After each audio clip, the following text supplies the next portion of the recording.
Saludos amigos de 3030, gracias por estar con nosotros. Hoy domingo 4 de septiembre, estamos en vivo a nivel nacional a las 8 de la noche en punto. Bueno, la noticia del momento de lo que ha ocurrido con esta votación tremenda, más de 13 millones de chilenos votaron hoy en este plebiscito por el apruebo o por el rechazo de una nueva constitución. Vamos con los datos más recientes, creo que ya tienen más del 98% de las mesas escrutadas. Vamos a actualizarlo, muy bien. ¿Qué información tenemos a esta hora de la noche? ¿Cuánta gente votó? ¿Cómo fue la participación? Bueno, en este plebiscito, por el rechazo a la constitución que se redactó, ya vamos a entrar en detalle, el 61.87% de los votos, es decir, más de 7 millones de chilenos. Y el apruebo, el 38.13%. Mucha atención, mucha atención. Ese fue el 2022, o sea, ahora. Ahora. Fíjense bien cómo están las cosas, ahora. Es importante que podamos comparar esa franja roja y azul con la negra que está abajo con gris. Fíjense bien por qué. Porque en 2022, es decir, hoy 4 de septiembre, el rechazo a la constitución que se redactó fue de 61%. Y el apruebo fue 38%. En 2020, cuando se votó a favor de una nueva constitución, la nueva constitución, el apruebo, obtuvo el 78% y el rechazo 21%. Y hoy el apruebo, cuando ya se redactó la nueva constitución 2 años después, el apruebo no alcanzó ni siquiera el 40%. Cuando en octubre de 2020, el 78% dijo, queremos una nueva constitución. Y cuando hoy, 4 de septiembre, le dicen, bueno, ya tenemos la nueva constitución, ya pasó tanto tiempo, aquí la tenemos redactada, ¿cuántos aprueban esta nueva constitución? Apenas el 38.13%, con una votación aproximadamente de más del 85% del padrón electoral. Aquí está, 85.79%. Han votado más de 13.816.000 personas, 2.156.000 no votaron, es decir, el 14.21%. Y eso que era una votación obligatoria, la de hoy domingo para los chilenos. Don Héctor Soto es un profesor universitario, es politólogo, es hondureño, da clases en distintas universidades en Colombia. Nos acompaña esta noche, nos acompañó también cuando el tema de las elecciones en Colombia con un extraordinario análisis y por supuesto le hemos invitado hoy para que nos haga un poco de comentario y análisis sobre este resultado. Buenas noches, don Héctor, gracias por acompañarnos. Buenas noches, Edgardo, y muy buenas noches a toda su audiencia y muy encantado de compartir con ustedes este espacio. Hablamos con nuestros amables televidentes, el dato en relación a 2020 con hoy 2022. Creo que fue el 25 de octubre de 2020, los chilenos fueron a un plebiscito para preguntar si querían una nueva constitución. Esa es la pregunta, ¿quiere una nueva constitución? El 78% dijo que sí quería una nueva constitución para eliminar la de 1980 de Pinochet. Muy bien. Luego se constituyó esta asamblea para redactar la nueva constitución. Ya con la nueva constitución elaborada, se presenta el plebiscito de hoy y se le pregunta a los chilenos, ¿usted aprueba esta nueva constitución o la rechaza? Y más del 60% dice rechazo esa nueva constitución. ¿Cómo lo explica usted, don Héctor? Buenas noches. Sí, muy buenas noches, Edgardo. Creo que hay varios elementos para colocar ahí en contexto. Uno es que tenemos que tener presente el estallido social en Chile del 2019, particularmente en octubre, que fue un estallido que también se generó en otros países de Sudamérica. Acá en Colombia también fue bastante significativo.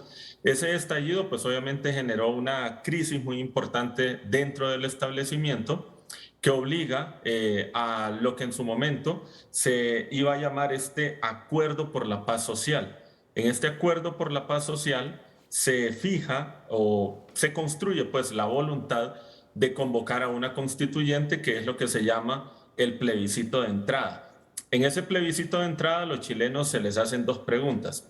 Uno, si efectivamente quieren una nueva constitución o no, en la cual votan mayoritariamente que sí la quieren. Y lo segundo es si quieren una comisión de dos tipos, una comisión constitucional o una comisión mixta. Votan mayoritariamente por una convención constitucional. ¿Eso qué implica? Que a todos los constituyentes los tienen que elegir. A estos constituyentes se les elige en el 2021 y del 2021 hasta acá tienen exactamente un año para poder elegir esa constitución, poder elaborar, perdón, esa nueva constitución que ahora, el día de hoy, en este plebiscito de salida, se somete a votación y gana mayoritariamente el rechazo. Acá, Edgardo, hay un punto muy importante y es que finalmente un proceso constituyente tiene que ser un punto de encuentro tanto de los diferentes grupos políticos como de los diferentes grupos sociales. En esta convención constitucional, que son los que van a redactar la constitución, la centroderecha chilena obtiene menos de la tercera parte, así que el grueso de quienes redactan la constitución son mayoritariamente bloques de centroizquierda, que obviamente venían con una agenda refundacional muy importante. Ahí se genera un desalineamiento y es que las mayorías que redactan la constitución no se correspondían con los pesos y contrapesos de los que finalmente fueron a votar a las elecciones. Y hay otro elemento que también es importante. En el plebiscito de entrada del 2020, donde se les pregunta si quieren o no una constitución, como usted lo mostraba, la participación fue más o menos del 50%. En esta oportunidad, con el ánimo de que tuviera mayor legitimidad, el voto fue obligatorio, por lo cual las personas tuvieron que ir masivamente a votar y eso hizo que mucho voto de opinión, que mucho voto que, digamos, las personas no se sentían representadas al verse obligadas a votar, pues efectivamente lo manifestaran. De hecho, antes del plebiscito de hoy, el rechazo en las encuestas ya mostraba un 10% de ventaja y los indecisos más o menos oscilaban entre un 12, un 13%, que pareciera indicar que además del rechazo, que ya era obvio en un 10%, pareciera que los indecisos también se volcaron en esa línea y eso muestra esa brecha casi del 24% de diferencia de votos. ¿Usted diría entonces que este proceso constituyente, estos delegados que fueron los responsables de elaborar una nueva constitución, no lograron consenso entre el centro, la izquierda y la derecha, una representación que agrupara el genuino interés, deseos de todos los chilenos, sino que se fueron más por el lado de la izquierda?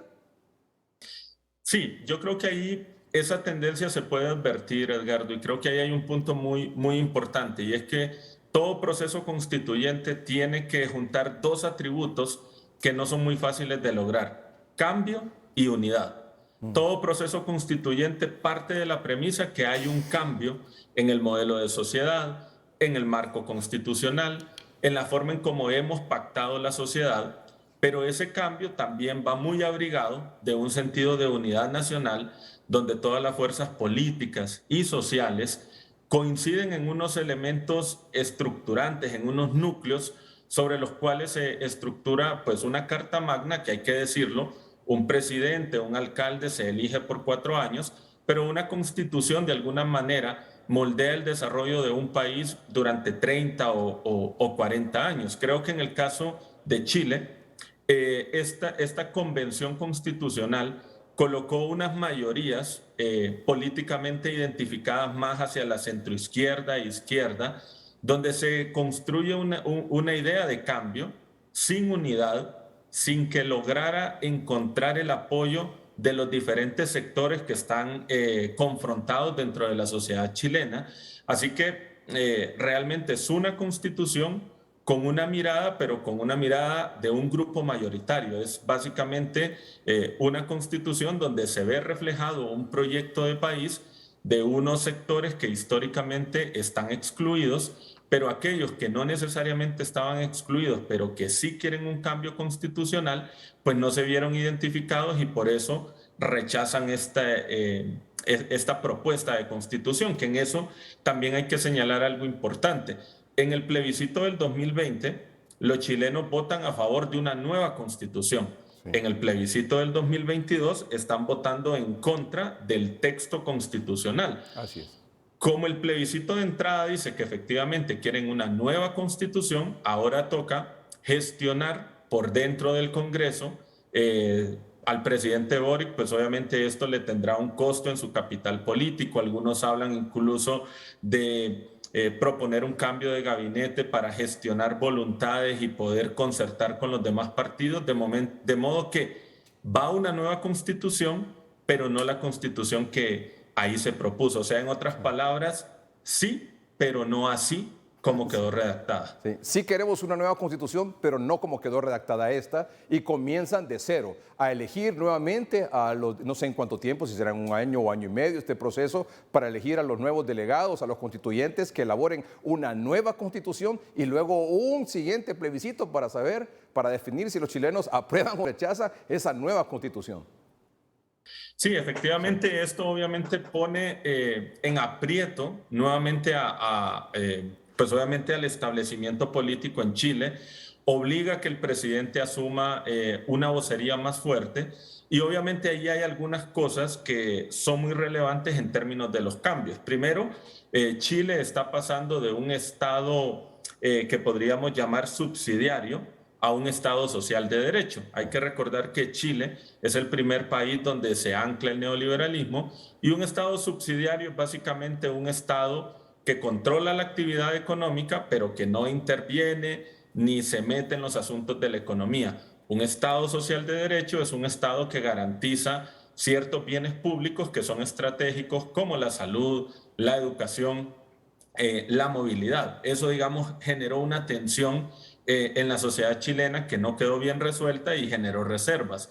Otro punto es el carácter plurinacional que se propuso en este texto constitucional. Hay que recordar que hacia finales de la década pasada en Bolivia también se hizo un proceso constitucional y uno de sus grandes aportes es que Bolivia cambia su denominación a Estado plurinacional, lo cual significa que dentro del Estado hay varias naciones. Esas naciones lo que tratan de hacer es visibilizar a los indígenas desde una identidad propia y darles un mayor sentido de inclusión. En Chile eso no agradó mucho. Y otro punto que también estuvo ahí muy marcado es que el establecimiento, la clase política quedó muy por fuera de esta convención constitucional, así que el outsiders sociales, políticos, fueron los que moldearon este texto y esa fisura también se vio ahí. Hay que señalar también otro punto importante y es algunos elementos de reforma política que estaban dentro de la Constitución. En Chile, por ejemplo, está permitida la reelección alterna, o sea, hoy soy presidente, llega otro y luego me puedo volver a lanzar. En esta oportunidad se hablaba de reelección inmediata. Eso, los continuismos en la región siempre generan temores. También se hablaba de eliminar el Senado, porque allá en Chile el sistema es bicameral, y se hablaba más de un congreso de regiones que fueran los que trataran de gestionar un poco esas relaciones. Se hablaba de la interrupción voluntaria del embarazo, o sea, legalizar el aborto de manera más amplia. Tradicionalmente América Latina siempre ha sido una sociedad conservadora y eso también se vio con mucha precaución. Todos estos elementos evidencian, Edgardo, que es un texto constitucional que tenía una mirada de país, que a mi forma de ver es bastante interesante, pero no tenía una mirada pactada, no había un acuerdo de país sobre cómo entenderse y eso frenó mucho la capacidad de que fuera aprobado este texto constitucional. Usted ha dicho tres cosas importantísimas. Punto de encuentro. Se esperaba que esta nueva constitución esta nueva constitución redactada fuera un punto de encuentro, que fuera un pacto, usted lo ha dicho ahora mismo, que hubiesen acuerdos alrededor de esta nueva constitución. Yo le agrego que hubiese consenso alrededor de esta nueva constitución, donde se escuchara a todo mundo, no solo a la izquierda, también a la derecha, centro, a los radicales, es decir, a todo mundo, para no imponer de acuerdo a un partido político o una cuestión ideológica. Esa cuestión de imponer, ahí están los resultados, ¿verdad? Claro, eso creo que esto es un buen ejercicio y creo que esto habla de los desafíos que tiene la democracia participativa en América Latina. Hay que recordar que en el 2016 en Colombia se perdió el plebiscito para la paz. Todo el mundo en el extranjero decía quién se puede oponer a la paz, y efectivamente en Colombia pierde el acuerdo y el expresidente Santos tiene que gestionar un enorme pacto con los partidos políticos para poder avanzar desde el Congreso. En Chile estamos viendo, pues obviamente, el mismo ejercicio. Vemos que nuestras democracias latinoamericanas son muy precarias para poder dialogar políticamente. Lo vemos en El Salvador, lo vemos en Nicaragua. Y creo que este ejercicio, de alguna manera, también debe dejar algunas lecciones aprendidas para Honduras, que no podemos negar que en el país hay un diálogo, una tensión y una historia alrededor de impulsar una idea constituyente, y creo que esto de alguna manera deja o advierte algunas lecciones aprendidas para el país. Sí, hay que vernos en ese espejo, definitivamente. Bueno, el tema del consenso quedó clarísimo, no hubo consenso, no hubo un punto de encuentro, no hubo pacto, no hubo acuerdos en relación a este nuevo texto constitucional, y quedó plasmado en el 61%, casi 62% de rechazo. Lo otro, nada cambia radicalmente. Es decir, nada funciona cuando es impuesto, y todo proceso de cambio toma tiempo. No es así nomás, no es de la noche a la mañana, toma tiempo estos procesos. Sí, digamos que algo que también hay que entender ahí es que efectivamente la sociedad chilena no está de acuerdo con la constitución que tiene. Esta es una constitución obviamente heredada del gobierno militar de Pinochet, o sea, esta es una constitución de la dictadura. Sí. La sociedad, obviamente, chilena quiere una constitución más democrática, quieren avanzar hacia un Estado social de derecho que no solamente garantice libertad de mercado, sino que también garantice mejores condiciones de bienestar, mejores condiciones de igualdad. Hay una sociedad muy joven que obviamente está exigiendo una democracia más cualificada, más robusta, una economía mucho más estable. Por eso el estallido social. Y lo otro que también no se puede obviar es que un país tampoco se resuelve porque tiene una constitución nueva. Digamos Exacto. que esto debe plantear una mirada integral, y en ese sentido, pues ya Chile se involucró en un ejercicio por crear una nueva constitución. Este texto no funcionó, tendrán que redactar uno nuevo, pero al mismo tiempo también tendrán que generar un gran consenso donde obviamente ahora la oposición es la que lleva la ventaja sobre un presidente Boric, que obviamente hoy tuvo una derrota que es obvia. Estamos hablando que parte de su gran capital político era crear una nueva constitución. De hecho, en el marco de todo este proceso es que él se elige presidente. Creo que él es uno de los grandes perdedores, y creo que el elemento y el aprendizaje que queda no es que primero se construye un texto constitucional y si se pierde, entonces se dialoga con la oposición. Creo que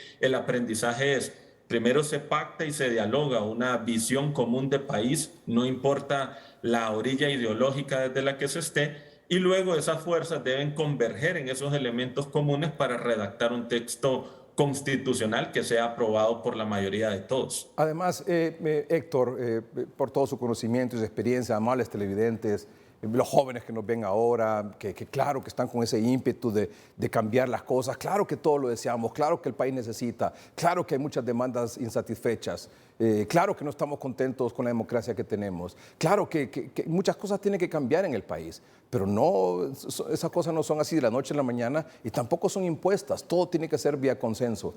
Y lo más importante, usted lo ha dicho, un texto constitucional, por muy nuevo, por muy refundacional que sea, por muy bien estructurado, por mucho consenso incluso que logre tener, un nuevo texto constitucional no resuelve los problemas.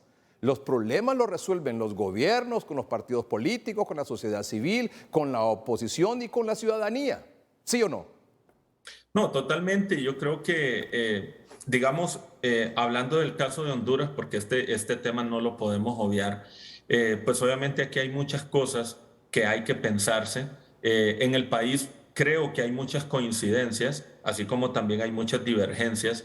Desafortunadamente, cada partido político que llega al poder cree que tiene la razón y tiene que refundar el país.